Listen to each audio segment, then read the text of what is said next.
depan. Kenyataannya hari ini, ya wilayah kita satu, ya bahasa kita satu, ya negara kita satu, tetapi kemakmurannya masih berbeda-beda. Karena itu ke depan kita berbicara tentang melaksanakan janji kemerdekaan. Janji kemerdekaan ini ada kalimat terakhir dalam pembukaan Undang-Undang 45, yaitu menghadirkan keadilan sosial bagi seluruh rakyat Indonesia.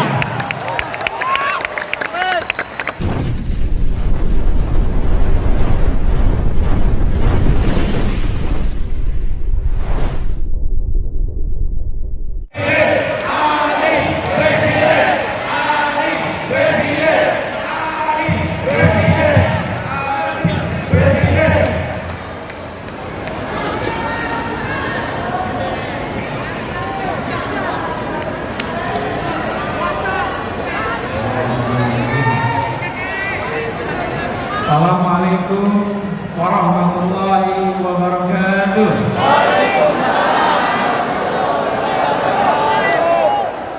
Selamat siang, salam sejahtera untuk semuanya.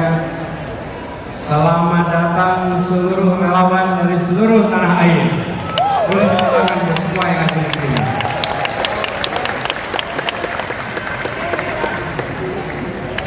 Yang saya hormati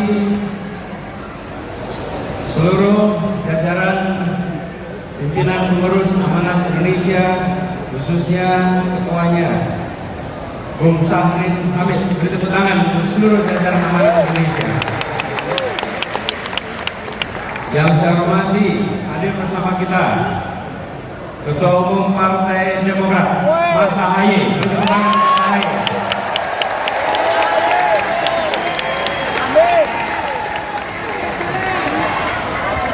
Yang saya hormati Presiden Partai PKS Bapak Ahmad Sayhu.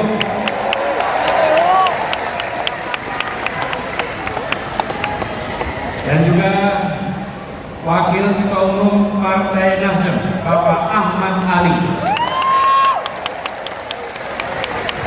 Lanjut. Para pimpinan partai politik yang hadir di sini dan juga para simpul-simpul relawan,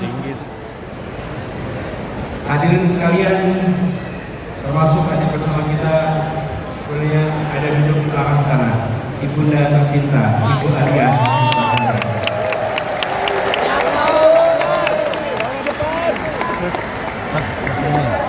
Alhamdulillah, senang sekali pada hari ini bisa berjumpa dengan teman-teman semua. Balikin dulu. Hadir tempat ini di ruang lapangan tenis indoor, nampaknya jumlah yang hadir lebih banyak daripada yang diduga. Barangkali berikutnya kita bisa pakai Jakarta International Stadium.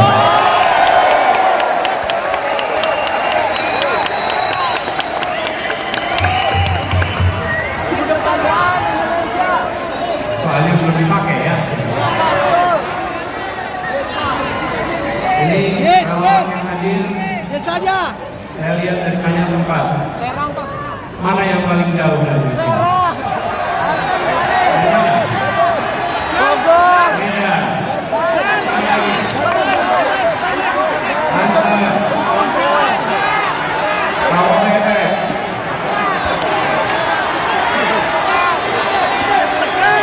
Sukabumi, Kalimantan, Ambon, Cirebon,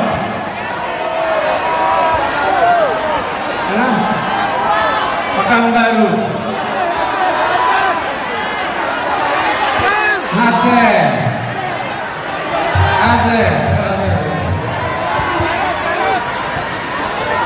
Alhamdulillah kita berkumpul dari berbagai tempat.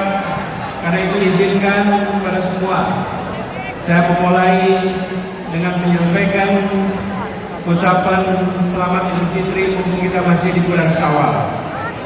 Minal aidin wal faizin. Taqabbalallahu minna wa minkum. Mohon maaf lahir dan batin.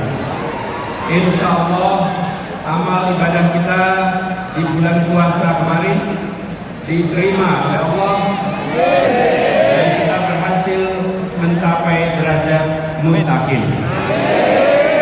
Dan semoga semangat yang kita dapatkan selama kita menjalankan ibadah di bulan suci Ramadan akan menjadi modal bagi perjuangan kita di bulan-bulan ke depan. Saudara-saudara sekalian, Bapak Ibu yang saya hormati, kita berada di tahun 2023. Bila kita tengok kembali perjalanan bangsa ini, bukan perjalanan yang singkat, yang kecil, tapi perjalanan yang panjang dan besar. Saya ingin dalam kesempatan ini menengok ke depan dengan melihat perkembangan sejak awal bangsa ini terbentuk. Indonesia adalah masyarakat di Nusantara yang pada tahun 1928 lokasinya di Jakarta memutuskan untuk menjadi satu bangsa, memutuskan untuk menjadi satu tanah air dan satu bahasa persatuan. Sebuah keputusan besar untuk menjadi Indonesia di 1928. Itulah satu yang pertama, menjadi satu bangsa dengan satu bahasa persatuan. Lalu kemudian kita berjalan 17 tahun kemudian kita mendapatkan satu yang kedua, yaitu satu negara. Kita merdeka menjadi sebuah negara Republik Indonesia. Ini adalah satu yang kedua. Dan pada saat Republik ini berdiri, para pendiri Republik bukan hanya menyusun cita-cita. Semua rakyat berjuang untuk apa? Menghadirkan yang disebut dengan janji kemerdekaan. Janji kemerdekaan. Itu tahun 1945. Ini satu yang kedua. Satu yang ketiga, di tahun 50 kita kembali menegaskan bahwa Indonesia bukan kumpulan negara kecil-kecil, tapi kita adalah sebuah negara kesatuan Republik Indonesia. Ada yang disebut dengan istilah mosi integrasi, menjadi satu. Ini satu yang ketiga, menjadi satu negara kesatuan. Tetapi pada saat itu kepulauan ini masih terpisah-pisah satu sama lain. Kita belum menjadi satu kesatuan wilayah. Yang ada adalah antar pulau, ada lautan, dan lautan itu bukan bagian dari Indonesia. Karena itu kemudian tahun 57 ada yang disebut sebagai Deklarasi Juanda yang menyatakan bahwa seluruh wilayah air di dalam bagian dari negara Indonesia dijadikan sebagai satu teritori tahun 57. Tapi perjuangannya tidak sebentar. Dunia tidak mau langsung mengakui. Pada saat itu dunia bersikukuh bahwa Laut Jawa wilayah internasional, Selat Sunda wilayah internasional, Selat Sulawesi wilayah internasional, dan kita anak-anak bangsa berjuang memastikan bahwa ini satu teritori. Dan akhirnya 1982 kita resmi diakui dunia sebagai satu teritori Indonesia. Inilah satu yang keempat, menjadi satu bangsa, menjadi satu negara, satu kesatuan, dan satu wilayah. Satu wilayah. Inilah kondisi kita hari ini. Tetapi hari ini kita juga harus menengok ke depan. Kenyataannya hari ini, ya wilayah kita satu, ya bahasa kita satu, ya negara kita satu, tetapi kemakmurannya masih berbeda-beda. Karena itu ke depan kita berbicara tentang melaksanakan janji kemerdekaan. Janji kemerdekaan ini ada kalimat terakhir dalam pembukaan Undang-Undang 45, yaitu menghadirkan keadilan sosial bagi seluruh rakyat Indonesia. Inilah yang kita akan arah ke depan. Satu, perekonomian. Satu, kesemakmuran. Bukan kemakmuran tinggi di satu kota dan rendah di wilayah lain. Bukan kemakmuran tinggi di satu pulau dan lemah di tempat lain. Kita ingin ketimpangan-ketimpangan seperti ini dibereskan untuk semua. Apa itu satu kesemakmuran? Satu kesemakmuran. Izinkan saya cerita pengalaman kami di Jakarta. Bagi sekalian yang tinggal di Jakarta, Jakarta ini terdiri dari berapa kabupaten kota? 6. 5 di daratan, 1 di kepulauan. Saya beri contoh, ada satu pulau yang kalau di peta hanya nampak seperti titik. Di situ disebut sebagai Sang Penjaga Utara. Pulau ini selama sejak kemerdekaan hingga akhir-akhir ini adalah pulau yang jauh di depan dari daratan Jakarta. Lokasi pulaunya lebih dekat ke Sumatera daripada ke dermaga Sunda Kelapa. Tapi dekat ke Sumatera, tapi dia bagian dari Jakarta. Dan di pulau ini puluhan tahun tanpa listrik, puluhan tahun kesulitan air bersih, puluhan tahun hanya sesekali kapal melintas, namanya Pulau Sebira. Bila kita menyaksikan Jakarta hanya sebagai urusan daratan, maka tempat ini akan terus-menerus dibiarkan. Pendekatan kita adalah Jakarta harus satu kesemakmuran. Apa yang terjadi? Dibangun pulau itu, dikirimkan pesan kepada semua 11 pulau yang berada di luar daratan Jakarta. Mereka sekarang ini semua menikmati listrik lengkap, air bersih lengkap, akses kesehatan lengkap, akses pendidikan lengkap. Ini adalah komitmen kita bahwa berada dalam sebuah wilayah yang sama, teritori yang sama, kita harus bisa satu kesemakmuran. Dan ketika ini diterapkan, prinsip kita adalah begini. Lokasi pulau itu memang jauh dari Monas, tapi dia adalah bagian dari Jakarta. Anda semua yang hadir di sini, yang dari Aceh, hitungan kilometernya dari Jakarta memang jauh, tapi Anda 0 kilometer dari Ibu Pertiwi. Dari Papua, hitungan kilometer dari Monas memang panjang, tapi Anda 0 kilometer dari Ibu Pertiwi. Dari manapun Anda berada di tempat ini, hitungan kilometernya panjang, tapi sesungguhnya Anda 0 kilometer dari Ibu Pertiwi. Inilah yang harus dikembalikan. Inilah yang harus menjadi pegangan kita, bahwa Republik ini tidak didirikan dengan perhitungan ongkos, untung dan rugi. Republik ini didirikan dengan janji untuk seluruh tumpah darah Indonesia. Jadi kita berbicara tentang Indonesia ke depan, berbicara tentang Indonesia yang satu kesemakmuran, bukan Indonesia yang terpisahkan karena jejak kesejahteraan yang berbeda-beda. Prinsip yang kita dorong adalah pertumbuhan yang berkualitas, bukan semata-mata pertumbuhan yang angkanya tinggi. Pertumbuhan yang angkanya tinggi tapi tidak berkualitas tidak dirasakan oleh rakyat kebanyakan. Apa itu pertumbuhan yang berkualitas? Pertumbuhan yang berkualitas adalah pertumbuhan ekonomi yang tumbuhnya dirasakan oleh semua, yang pemerataan beriring bersama dengan pertumbuhan. Ada pertumbuhan yang begitu tinggi, tetapi rakyatnya tidak merasakan. Kenapa? Karena hanya ada 1-2 sektor yang tumbuh utama, yang lain hanya menonton dari rumahnya masing-masing. Inilah yang kita ingin jangkau semuanya.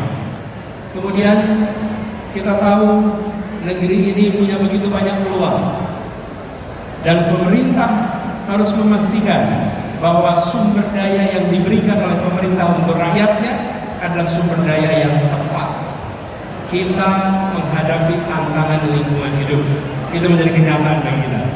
Solusi menghadapi masalah lingkungan hidup, apalagi soal polusi udara, bukanlah terletak di dalam subsidi untuk mobil listrik, yang pemilik mobil listriknya adalah mereka-mereka yang tidak membutuhkan subsidi.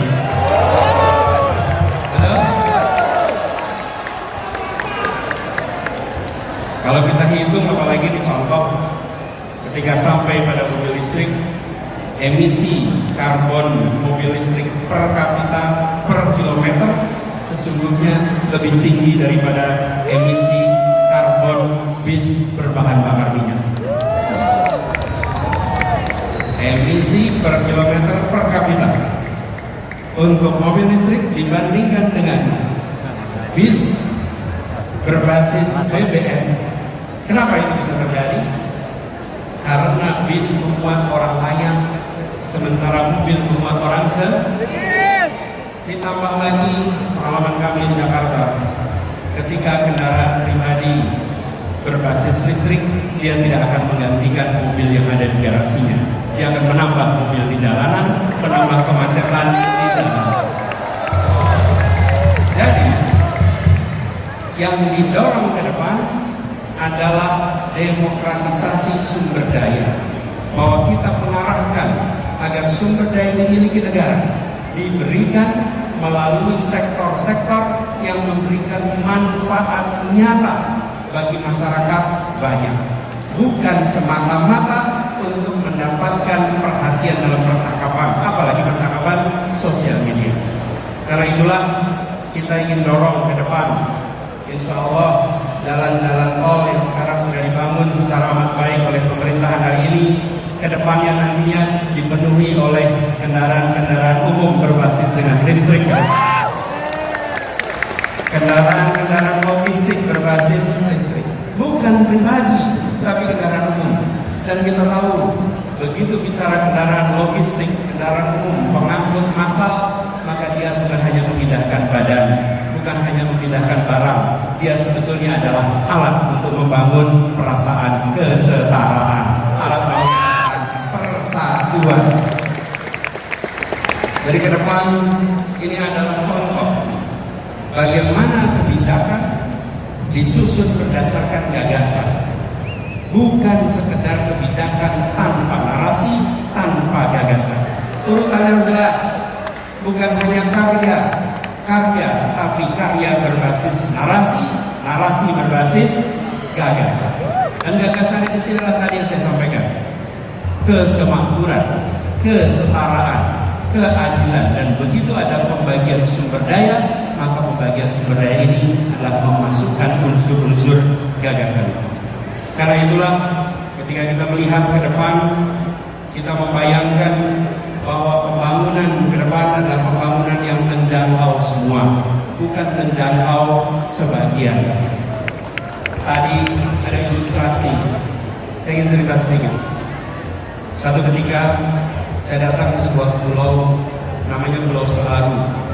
Pulau Selaru ini di ujung timur tenggara Maluku Tenggara Barat.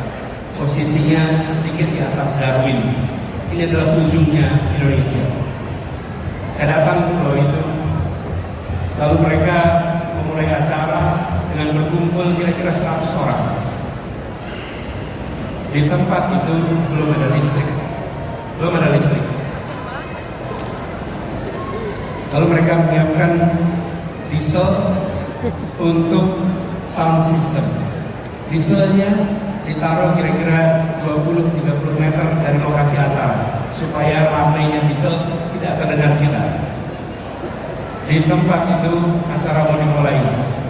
Lalu yang pimpin acara bilang, saudara-saudara semua, mari kita berdiri menyanyikan Indonesia Raya. Hati saya bergetar. Di sebuah tanah yang listriknya belum masuk, mereka memulai acara dengan menyatakan kami mencintai Republik ini walaupun Republik ini belum menunaikan janjinya di tempat ini. Mereka belum merasakan kesejahteraan fasilitas seperti kita. Yang mereka miliki masih terbatas, tapi mereka mengirim pesan pada tamu yang datang dari Jakarta. Pak Anies, bisa jadi kami belum punya listrik, bisa jadi kami belum sejahtera, tapi jangan pernah ragukan keindonesiaan dan kecintaan kami pada Indonesia. Saya menemukan kalimat-kalimat seperti di berbagai tempat. Saya datang di sebuah tempat namanya Sentolo. Sentolo ini jauh dari Kulon Progo. Ngobrol dengan warga.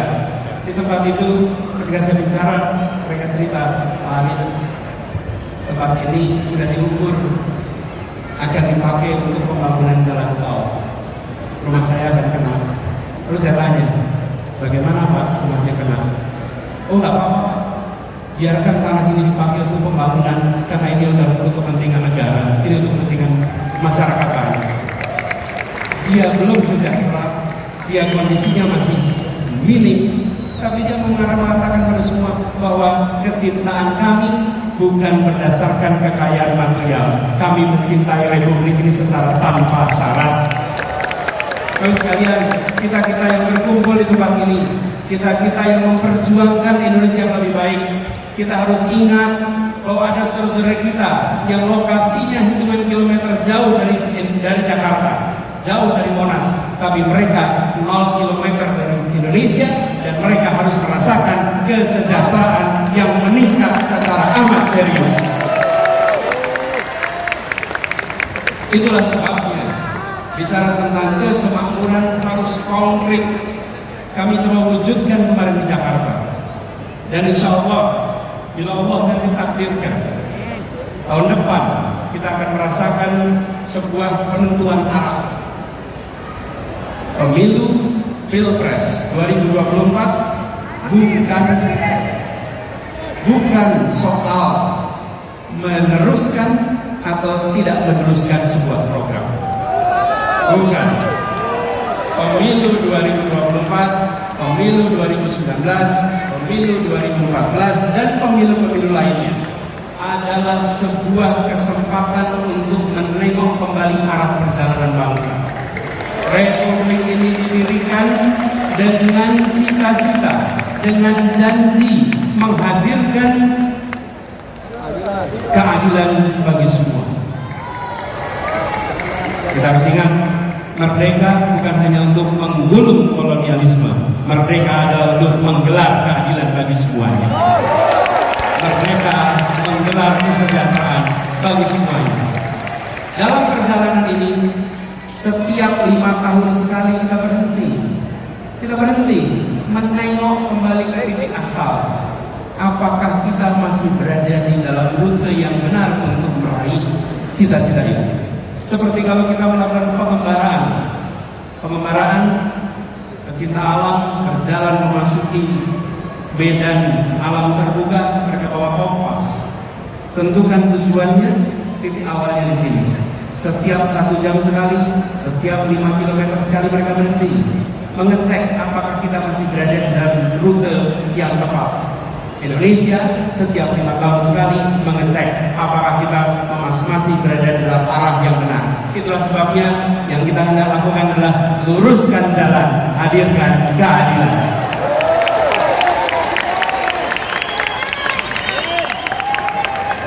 Teman-teman semua, para relawan dan semua simpatisan pendukung yang saya hormati, saya berkali-kali mengatakan bahwa relawan itu adalah pribadi-pribadi mulia.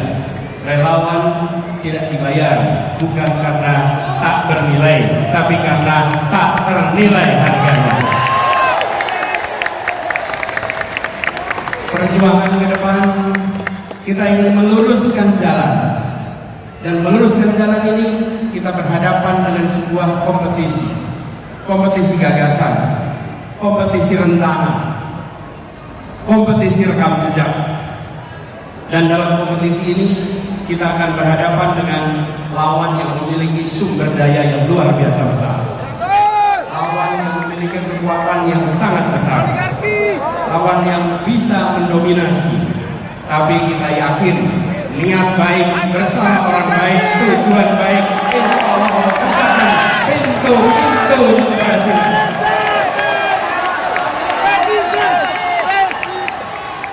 Kita tidak pernah gentar dengan ukuran material. Kita akan tunjukkan kekuatan spiritual yang kita miliki untuk meraih yang dijanjikan dengan Republik ini.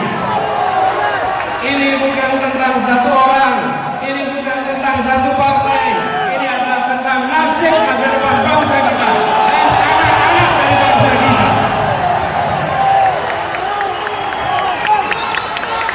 Jaga kemuliaan perjuangan ini, jaga kehormatan perjuangan ini. Kirimkan pesan-pesan yang mempersatukan, kirimkan pesan-pesan yang menunjukkan bahwa kami tidak jual murah idealisme itu, kami junjung tinggi idealisme itu. Tunjukkan bahwa kita punya rekam jejak yang baik, punya rekam gagasan yang baik, punya rekam karya yang baik. Karena kita punya itu semua, kita tidak perlu berbohong. Kita tunjukkan kenyataan. Bila rekam jejak kita bermasalah, bila rekam gagasan kita bermasalah, bila rekam karya bermasalah, baru di situ ada kebohongan-kebohongan. Karena itu kalau kita menyaksikan ada kebohongan diproduksi, sebenarnya itu adalah cerminan rasa tidak percaya diri.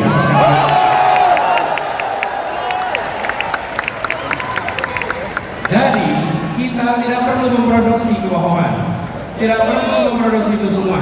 Tunjukkan kenyataan dan biarkan kenyataan memenangkan pertarungan gagasan, memenangkan pertarungan rekam jejak, memenangkan pertarungan karya.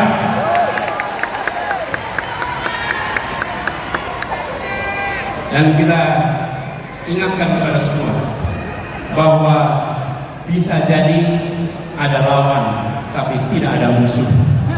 Kita tunjukkan kepada semua bahwa kita saudara sebangsa.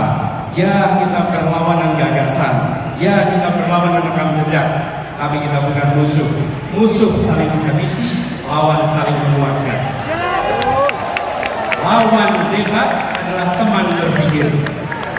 Lawan badminton adalah teman olahraga.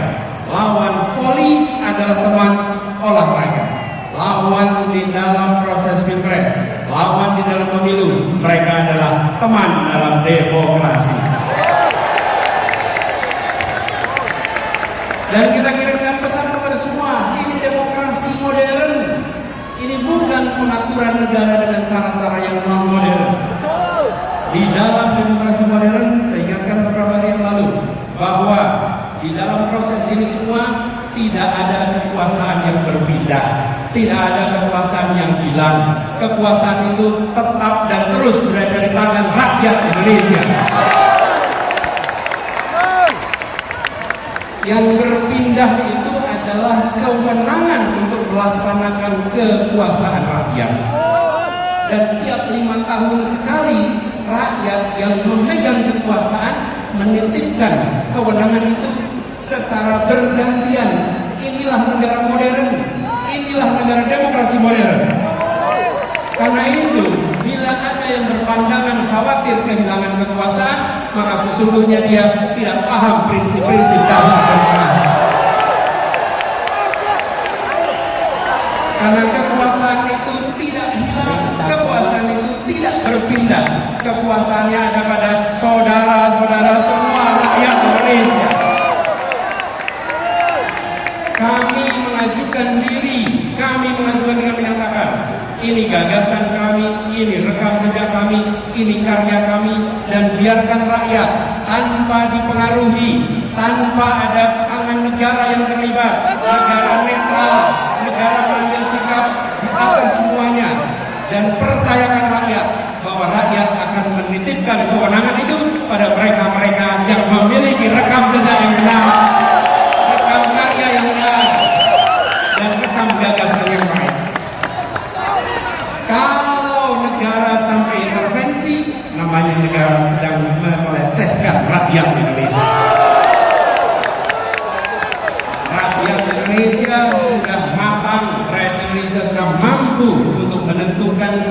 siapa kewenangan itu dititipkan, tidak perlu ada intervensi. Dan kepada seluruh rakyat Indonesia, mari kita jaga kekuasaan itu ada pada rakyat, bukan pada yang lain. Jangan jual kekuasaan itu, jagalah kekuasaan itu sampai nanti di TPS dan sampai nanti penghitungan, bahwa ini bukan sekedar statistik hitungan, ini adalah hak saya untuk menentukan masa depan perjalanan bangsa ini.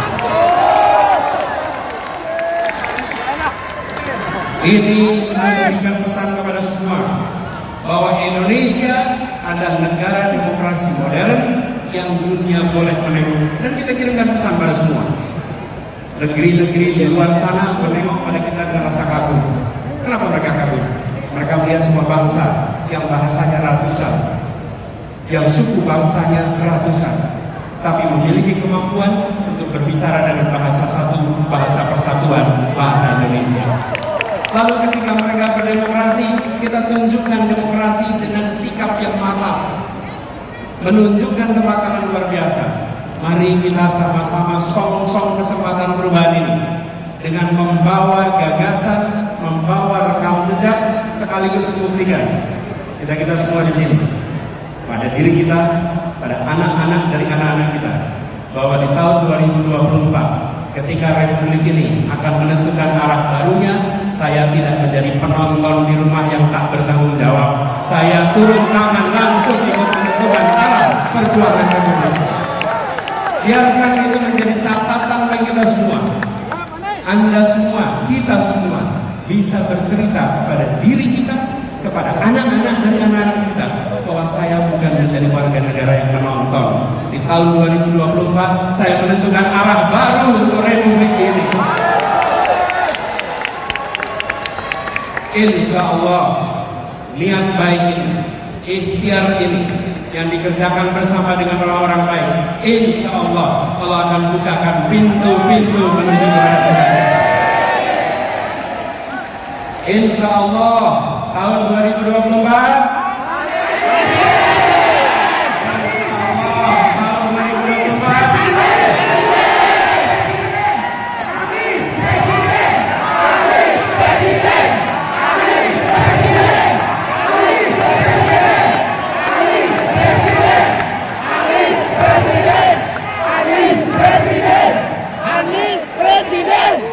insya Allah tahun 2024 kemenangan akan kita raih bersama. Terima kasih, dan kepada semuanya yang datang dari berbagai wilayah, datang ke Jakarta, datang ke tempat ini, titip salam untuk keluarga, titip salam untuk saudara-saudara semua. Sampaikan kepada semua, saya pulang kembali dari pertemuan dan saya bekerja untuk perubahan bagi Indonesia yang lebih baik. Assalamualaikum warahmatullahi wabarakatuh.